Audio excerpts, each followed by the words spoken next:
Welcome to my channel MP English point. जैसा कि पिछली वीडियो में मैंने सिंटैक्स के 1 to 9 रूल पढ़ाए थे। आज रूल नंबर 10 से देखो। The air of Shimla is cooler than Haridwar.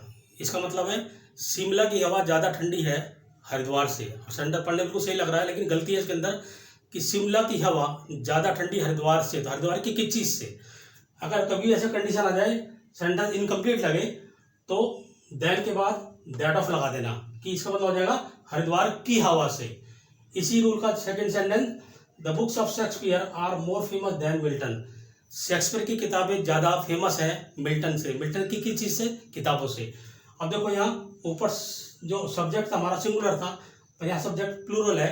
अगर सेंटेंस प्लूरल हो जाए तो देन के बाद फिर दैट ऑफ नहीं लगाते, देन के बाद दोज ऑफ लगाते। ध्यान रखना, सिंगुलर होगा तो दैट ऑफ और प्लूरल होगा तो दोज ऑफ देन के बाद। Rule number 11, my self have done it. अभी माई सेल्फ क्या है? ये रिफ्लेक्सिव प्रोनाउन है और कोई भी सेंटेंस में रिफ्लेक्सिव प्रोनाउन जो है वो कभी सब्जेक्ट नहीं बन सकता। जैसे ही का हिमसेल्फ, सी का हर सेल्फ, आई का माई सेल्फ। अगर कभी भी यहाँ रिफ्लेक्सिव प्रोनाउन लिखा हो तो उसके साथ उसका प्रोनाउन लगाना पड़ेगा। I myself, he himself, she herself, इस तरीके से। Rule number 12, every student and every teacher were busy in the work. प्रत्येक विद्यार्थी, प्रत्येक अध्यापक अपने काम में बिजी थे। अब देखो पढ़ने को सही लग रहा सेंटेंस, लेकिन कभी भी किसी नाउन के साथ एवरी शब्द जुड़ जाए तो एवरी हमेशा सिंगुलर का वे यूज करता है। जैसे यहाँ वर्क के स्थान पे क्या आ गया? वॉज आ गया। ध्यान रखना, अगर एवरी होगा तो सहायक भी एक वचन में होगी। रूल नंबर 13, इधर रोहन और his friends forgot his books. या तो रोहन या उसके दोस्त भूल गए अपनी किताब। अगर यहाँ फ्रेंड होता केवल तो यहाँ सही था, क्योंकि या तो रोहन या उसका दोस्त। अब यहाँ दोस्त बहुत सारे हैं तो इसलिए कभी भी ऐसी कंडीशन आ जाए या सिंगुलर हो और यहाँ प्लूरल हो और के बाद, तो जो साहित्य जो पजेसिव आएगा वो देखो फ्रेंड से लिखा तो यहाँ डियर आ गया, फ्रेंड होता तो यहाँ ही जाता। तो इसके अनुसार है, अगर यहाँ प्लूरल होगा तो प्लूरल और सिंगुलर होगा तो singular. Rule number 14, this is the same shirt which I gave you. ये बिल्कुल वैसी शर्ट है जो मैंने तुम्हें दी थी। अब इसमें गलती क्या है? ये जो विच दे रहा आवाज़, विच जो की आवाज़ दे रहा है, ये रिलेटिव प्रोनाउन है। जैसे क्या? आई सा बॉय, मैं एक लड़के से मिला, हुआ ब्लाइंड, जो अंधा था, जो अंधा था। तो यहाँ हु जो है वो रिलेटिव प्रोनाउन है। लेकिन ध्यान रखना, सेम और सच, ये दो ऐसे वर्ड हैं, सेम और सच।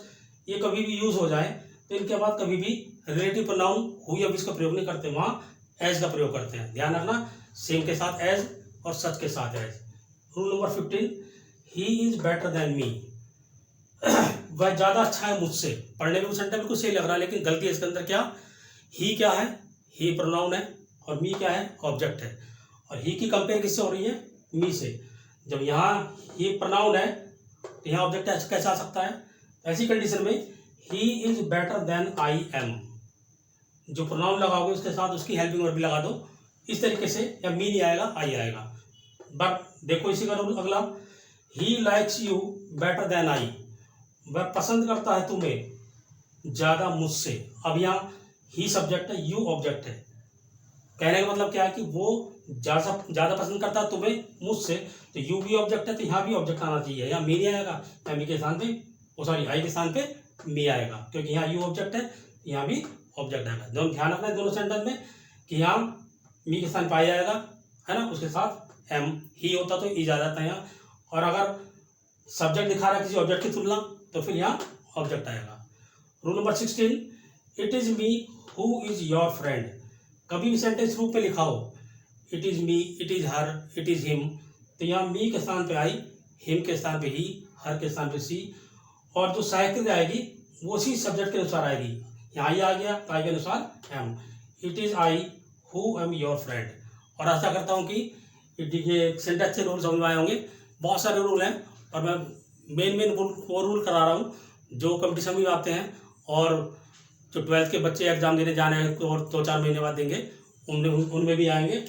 और जो कभी कोई से कंपटीशन देख लेना, कंपटीशन में इसी टाइप के सवाल होते हैं। जैसे क्या कि दैन के बाद यहाँ दो ऑफ लिख दिया, यहाँ दैट ऑफ होना चाहिए, है ना, ये लिख दिया, माई सेल्फ लिख दिया, यहाँ पर नाउन आना चाहिए। इस तरीके से आशा करता हूँ ये सिंटेक्स के रूल समझ में आए होंगे। और मेरी वीडियो को अच्छी लगी हो तो सब्सक्राइब करना, है ना, लाइक करना, कमेंट करो, ताकि मैं और अच्छी अच्छी वीडियो आपके साथ बना सकूँ। आज के लिए इतने काफ़ी है। Thank you.